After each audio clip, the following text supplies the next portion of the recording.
សួស្តីអ្នកទាំងអស់គ្នាសូមស្វាគមន៍ជាថ្មីម្ដងទៀតមកកម្មវិធីពិសេសដែលសម្រាប់រៀនសូត្រពីរបៀបកសាងជីវិតដ៏មានន័យតាមរយៈទំនាក់ទំនងថ្ងៃនេះយើងសូមនាំមកនៅការសង្ខេបនិងការវិភាគស៊ីជម្រៅទៅលើសៀវភៅមួយដ៏អស្ចារ្យដែលមានចំណងជើងថា Building Meaningful Relationship កាលពីពេលមុនយើងបានប៉ះនៅចំណុចសំខាន់ៗរួចមកហើយប៉ុន្តែថ្ងៃនេះយើងនឹងមកជីកកាយឲ្យកាន់តែស៊ីជម្រៅនិងលម្អិតថែមទៀតដើម្បីឲ្យអ្នកទាំងអស់គ្នាទទួលបានគំនិតនិងឧបករណ៍ជាក់ស្ដែងសម្រាប់យកទៅអនុវត្តក្នុងជីវិតក្នុងពិភពលោកយើងសពថ្ងៃដែលអ្វីៗសុទ្ធតែដំណើរការយ៉ាងលឿនជាមួយនឹងបច្ចេកវិទ្យាទំនើបមនុស្សជាច្រើនហាក់ដូចជាមានការតភ្ជាប់គ្នាជាច្រើនជាងមុនទៅទៀតតាមរយៈបណ្ដាញសង្គមនិងមិត្តភ័ក្តិរាប់ពាន់អ្នកតាមដានរាប់ម៉ឺនអ្នកប៉ុន្តែតើអ្នកធ្លាប់គិតទេថាតើទំនាក់ទំនងនោះពិតជាមានអត្ថន័យជ្រាលជ្រៅប៉ុណ្ណាទៅតើមនុស្សប៉ុន្មានអ្នកដែលអាចយើងទុកចិត្តបានចែករំលែករឿងរ៉ាវផ្ទាល់ខ្លួននិងពឹងពាក់នៅពេលដែលមានអាសន្ននៅពីក្រោយភាពអ៊ូអរនៃពិភព Digital នេះមនុស្សជាច្រើនកំពុងជួបប្រទះនៅភាពឯកានិងភាពទទេស្អាតក្នុងចិត្តសៀវភៅនេះមិនមែនគ្រាន់តែជាមគ្គុទ្ទេសក៍ដ៏សាមញ្ញមួយប៉ុណ្ណោះទេប៉ុន្តែវាគឺជាផែនទីដ៏មានន័យដ៏មានតម្លៃដែលជួយឲ្យយើងរុករកពិភពដ៏ស្មុគស្មាញនៃទំនាក់ទំនងរបស់មនុស្សវាបង្ហាញយើងពីរបៀបបង្កើតនិងថែរក្សានិងពង្រឹងចំណងមិត្តភាពទំនាក់ទំនងស្នេហាទំនាក់ទំនងគ្រួសារនិងសូម្បីតែទំនាក់ទំនងការងារឲ្យកាន់តែមានគុណភាពនិងយូរអង្វែងអ្នកនិពន្ធបានពន្យល់យ៉ាងច្បាស់ថាទំនាក់ទំនងមានអត្ថន័យគឺជាកត្តាចម្បងមួយក្នុងការទទួលបានសុភមង្គលសុខភាពផ្លូវចិត្តនិងផ្លូវកាយល្អប្រសើរទំនាក់ទំនងទាំងអស់នេះផ្ដល់ឲ្យយើងនូវអារម្មណ៍នៃការជជែកគ្នាយ៉ាងល្អនិងមានភាពកក់ក្ដៅនិងជាកម្លាំងជំរុញដ៏សំខាន់សម្រាប់ជីវិតថ្ងៃនេះយើងនឹងស្វែងយល់លម្អិតអំពីគំនិតសំខាន់ៗនៅក្នុងសៀវភៅនេះដែលនឹងផ្លាស់ប្ដូររបៀបដែលអ្នកមើលឃើញនឹងការរស់នៅក្នុងទំនាក់ទំនងរបស់អ្នកជារៀងរហូតជំពូកទី1គ្រឹះនៃទំនាក់ទំនងការយល់ដឹងពីខ្លួនឯងនិងតម្លៃផ្ទាល់ខ្លួនអ្នកនិពន្ធបានចាប់ផ្ដើមដោយសង្កត់ធ្ងន់លើចំណុចមួយដែលមនុស្សជាច្រើនតែមើលរំលងមុននឹងយើងអាចកសាងទំនាក់ទំនងប្រកបដោយអត្ថន័យជាមួយអ្នកដទៃបានយើងត្រូវមានទំនាក់ទំនងល្អជាមួយខ្លួនឯងជាមុនសិនតើអ្នកជានរណាតើអ្វីជាចំណុចខ្លាំងនិងចំណុចខ្សោយបំណងប្រាថ្នាគោលដៅនិងតម្លៃស្នូលរបស់អ្នកការយល់ដឹងពីខ្លួនឯងគឺជាកញ្ចក់ឆ្លុះបញ្ចាំងពីភាពពិតប្រាកដរបស់យើងដោយគ្មានការលាក់បាំងវាគឺជាជំហានដំបូងនិងសំខាន់បំផុតក្នុងការបង្កើតភាពស្មោះត្រង់និងមិនត្រឹមតែចំពោះអ្នកដទៃប៉ុណ្ណោះទេតែចំពោះខ្លួនឯងផ្ទាល់ផងដែរសៀវភៅនេះបានលើកឧទាហរណ៍យ៉ាងច្បាស់ថាប្រសិនបើយើងមិនយល់ពីខ្លួនឯងទេយើងងាយនឹងទទួលរងឥទ្ធិពលពីអ្នកដទៃងាយនឹងមានអារម្មណ៍ឬក៏អាត់កំបាំងនៃភាពពិតរបស់យើងនឹងមិនអាចព្យាយាមធ្វើត្រាប់តាមអ្នកដទៃឬធ្វើពុតជាអ្វីមួយដែលមិនមែនជារបស់យើងដើម្បីឲ្យគេទទួលយកការធ្វើបែបនេះនឹងបង្កើតឲ្យមានគម្លាតរវាងភាពពិតរបស់យើងនិងអ្វីដែលយើងបង្ហាញទៅកាន់ពិភពលោកដែលធ្វើឲ្យទំនាក់ទំនងរបស់យើងមិនអាចឈានដល់កម្រិតជ្រៅជ្រះបាននៅពេលដែលយើងយល់ពីខ្លួនឯងច្បាស់យើងនឹងមានភាពជឿជាក់លើខ្លួនឯងភាពជឿជាក់នេះនឹងធ្វើឲ្យយើងហ៊ានបង្ហាញភាពពិតប្រាកដរបស់យើងទៅកាន់អ្នកដទៃ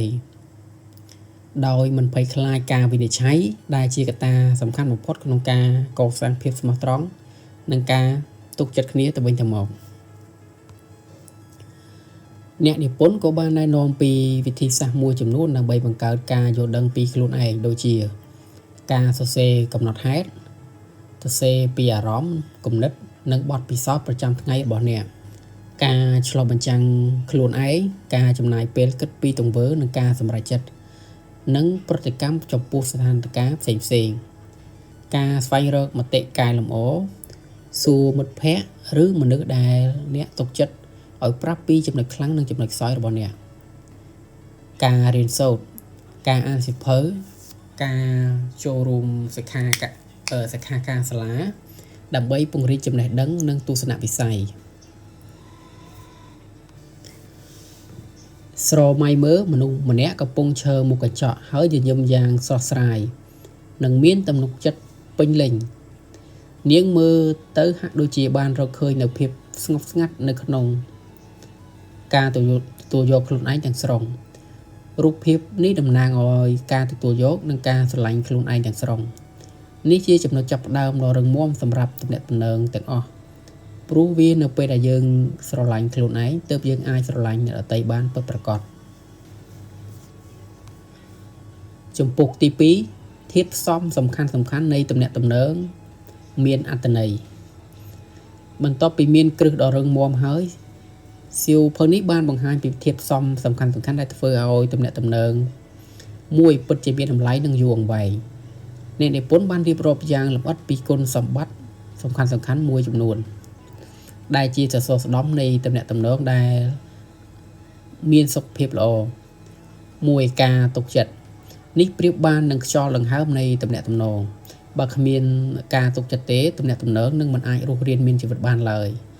ការទុកចិត្តត្រូវបានកសាងឡើងតាមរយៈការភាពស្មោះត្រង់ការគោរពពាក្យសន្យាការបង្ហាញពីភាពរងគ្រោះដោយហ៊ានបង្ហាញពីចំណុចខ្សោយរបស់យើងទៅកាន់អ្នកដទៃ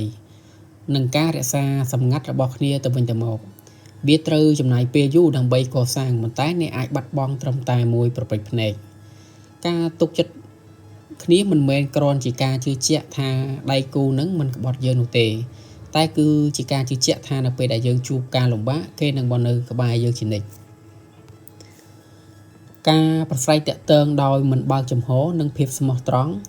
សៀវភៅនេះបានសង្កត់ធ្ងន់ថាការនិយាយពាក្យពិតចេញពីចិត្តមិនលាក់លៀមនិងបង្ហាញពីអារម្មណ៍ពិតរបស់យើងគឺជាគន្លឹះវាមិនមែនគ្រាន់ជាការនិយាយនោះទេតែវាជាការបញ្ចេញនូវអ្វីដែលមាននៅក្នុងចិត្តដោយគ្មានការភ័យខ្លាចពីការវិនិច្ឆ័យឬការបដិសេធវាក៏រួមបញ្ចូលទាំងការទទួលយក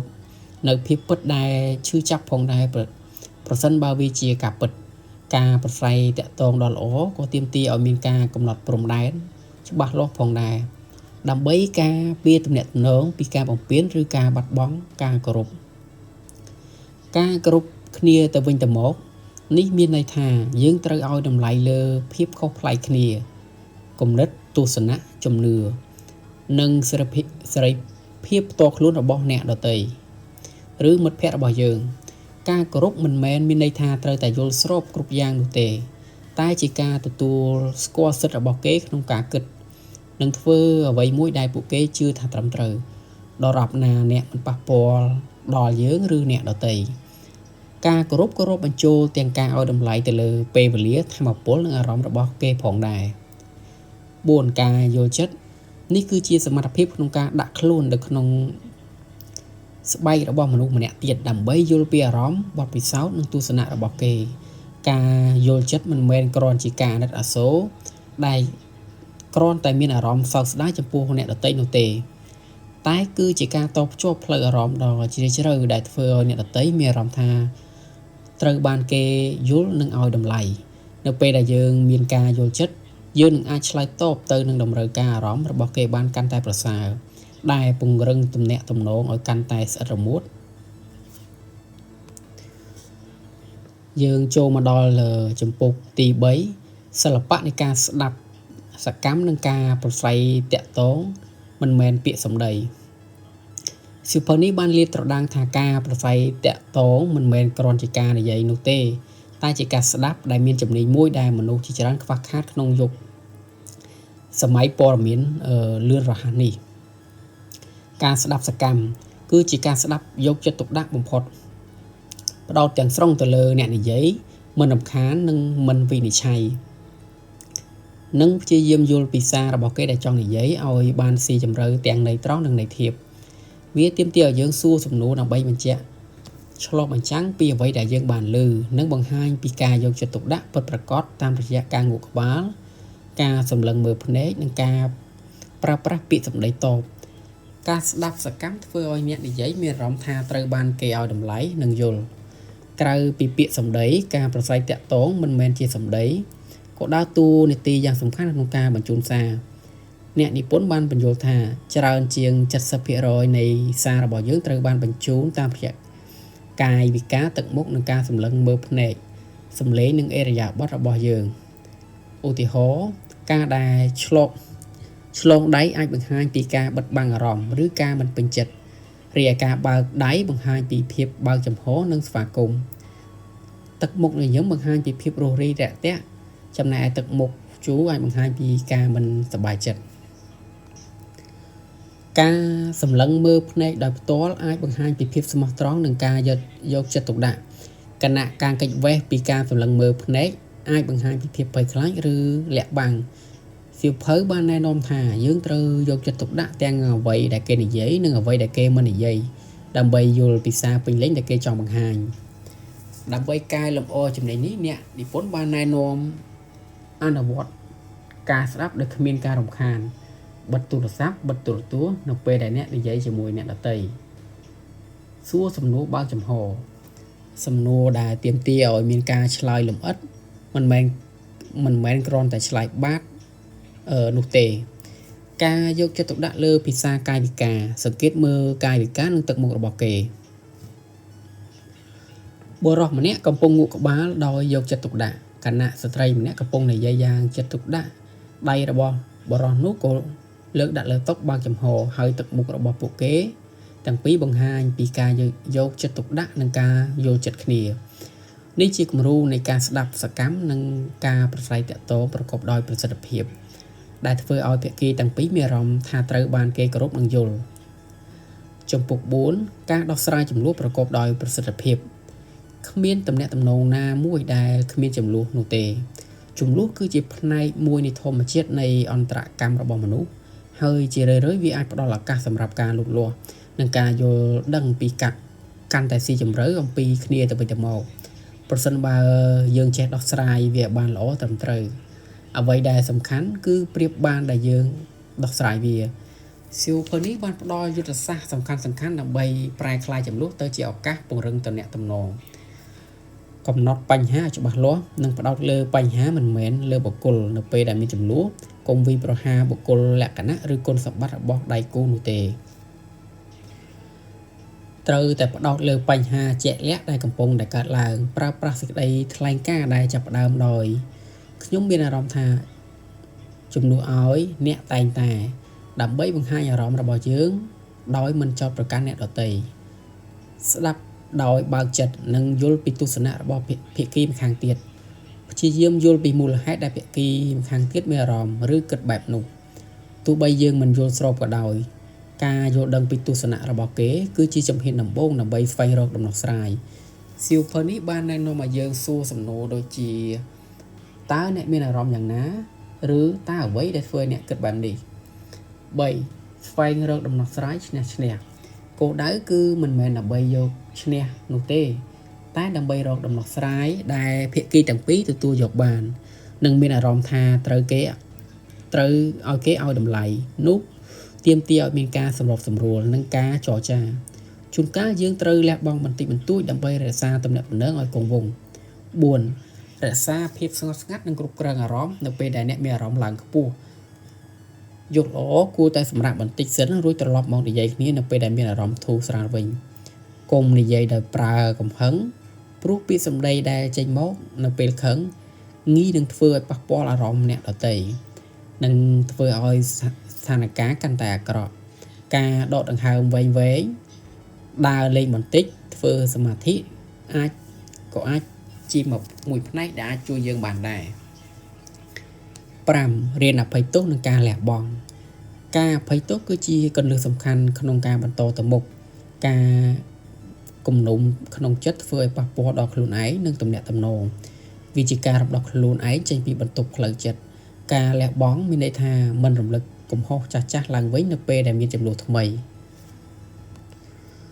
ជំពូកទី5ការថែរក្សានិងពង្រឹងទំនាក់ទំនងរយៈពេលវែងទំនាក់ទំនងប្រៀបដូចជាសួនច្បារដ៏ស្រស់ស្អាតមួយយើងត្រូវស្រោចទឹកថែទាំដកស្មៅនិងដាំដំណាំថ្មីៗជានិច្ចទើបវាអាចរីកដុះដាលនិងផ្ដល់ផ្លែផ្កាបានអ្នកនិពន្ធបានផ្ដល់នូវយុទ្ធសាស្ត្រមួយចំនួនដើម្បីរក្សាទំនាក់ទំនងឲ្យរស់រវើកនិងរឹងមាំក្នុងរយៈពេលវែងចំណាយពេលនៅជាមួយគ្នាប្រកបដោយគុណភាពមិនមែនគ្រាន់តែនៅក្បែរគ្នានោះទេតែត្រូវធ្វើសកម្មភាពរួមគ្នានិងពង្រឹងចំណងមិត្តភាពស្នេហាបិទទូរស័ព្ទបិទទូរទស្សន៍ហើយផ្ដោតអារម្មណ៍ទៅលើគ្នាទៅវិញទៅមកចូលរួមសកម្មភាពដែលអ្នកទាំងពីរចូលចិត្តឬស្វែងរកចំណូលចិត្តថ្មីរួមគ្នានៅពេលដែលអ្នកចំណាយពេលនៅជាមួយគ្នាដោយគុណភាពគឺជាការវិនិយោគដ៏មានតម្លៃបំផុតបង្ហាញការដឹងគុណនិងការឲ្យតម្លៃកុំគិតថាដៃគូឬមិត្តភ័ក្តិរបស់អ្នកដឹងថាអ្នកស្រឡាញ់ឬឲ្យតម្លៃគេហើយនោះនិយាយពាក្យអរគុណខ្ញុំស្រឡាញ់អ្នកឬខ្ញុំពេញចិត្តនៅអ្វីដែលអ្នកបានធ្វើឲ្យបានញឹកញាប់ទង្វើតូចតាចកាយវិការដ៏សាមញ្ញអាចមានឥទ្ធិពលដ៏ធំធេងការបង្ហាញការដឹងគុណធ្វើឲ្យអ្នកដទៃមានអារម្មណ៍ថាត្រូវបានគេមើលឃើញនិងឲ្យតម្លៃគាំទ្រក្តីសុបិននិងគោលដៅរបស់គ្នាខ្លាយជាកម្លាំងចិត្តនិងខ្លាយជាអ្នកគាំទ្រដ៏ល្អបំផុតរបស់គេលើកទឹកចិត្តគ្នាទៅវិញទៅមកឲ្យមានសម្រេចគោលដៅនិងក្តីសុបិនរៀងខ្លួនទោះបីជាក្តីសុបិនទាំងនោះមើលទៅហាក់ដូចជាមិនអាចទៅរួចក៏ដោយការគាំទ្រគ្នាទៅវិញទៅមកធ្វើឲ្យទំនាក់ទំនងកាន់តែរឹងមាំនិងមានអត្ថន័យភាពបត់បែននិងការសម្របសម្រួលជីវិតតែមានការផ្លាស់ប្ដូរមនុស្សក៏ផ្លាស់ប្ដូរដែរយើងត្រូវចេះបត់បែននិងសម្របខ្លួនទៅតាមកលៈទេសៈថ្មីទៅតាមការលូតលាស់របស់ដៃគូឬមិត្តភ័ក្តិទំនាក់ទំនងដែលរឹងរូសមិនព្រមផ្លាស់ប្ដូរងាយនឹងបែកបាក់ការយល់ដឹងថាគ្មានអ្នកណាម្នាក់ល្អឥតខ្ចោះនោះទេក៏ជាផ្នែកមួយនៃភាពបត់បែនផងដែរបង្កើតបទពិសោធន៍ថ្មីរួមគ្នាធ្វើដំណើរលេងកម្សាន្តទៅកន្លែងថ្មីរៀនអ្វីថ្មីរួមគ្នាដូចជាចម្អិនអាហាររៀនភាសាថ្មីឬសាកល្បងចំណង់ចំណូលចិត្តថ្មីបទពិសោធន៍រួមគ្នាទាំងនេះជួយរក្សាទំនាក់ទំនងឲ្យស្រស់ស្រាយរំភើបពោពេញទៅដោយអនុស្សាវរីយ៍ល្អៗរក្សាភាពរ៉ូមែនទិកនិងភាពទាក់ទាញសម្រាប់ទំនាក់ទំនងស្នេហានិងរក្សាភាពរ៉ូមែនទិកនិងភាពស្និទ្ធស្នាលគឺជារឿងសំខាន់បំផុតកុំឲ្យជីវិតរវល់លេបត្របាក់ពេលវេលាសម្រាប់គ្នាទៅវិញទៅមកការណាត់ជួបគ្នាការភ្ញាក់ផ្អើលនិងការបង្ហាញក្តីស្រឡាញ់គឺជាកត្តាជួយរក្សាភ្លើងស្នេហ៍ឲ្យនៅតែឆេះសន្ធោសន្ធៅសរុបមកសៀវភៅ Building Meaningful Relationship បានបង្រៀនឲ្យយើងនៅមេរៀនដ៏សំខាន់មួយទំនាក់ទំនងពិតប្រាកដមិនមែនកើតឡើងដោយចៃដន្យនោះទេតែវាទាមទារការខិតខំប្រឹងប្រែងការយល់ដឹងការលះបង់និងការយកចិត្តទុកដាក់និងការស្រឡាញ់ដោយគ្មានលក្ខខណ្ឌវាគឺជាដំណើរការមួយដែលទាមទារការអត់ធ្មត់ការបដិញ្ញាចិត្តនិងការចង់លូតលាស់ជាមួយគ្នាទៅវិញទៅមកអ្នកនិពន្ធបានបញ្ចប់ដោយសារមួយដ៏មានអានុភាពទំនាក់ទំនងដែលមានអត្ថន័យគឺជាកម្លាំងជំរុញដ៏សំខាន់សម្រាប់សុភមង្គលនិងសុខភាពរបស់យើងនៅពេលដែលយើងវិនិយោគលើទំនាក់ទំនងរបស់យើងកំពុងតែវិនិយោគលើខ្លួនឯងនិងលើជីវិតដែលមានអត្ថន័យ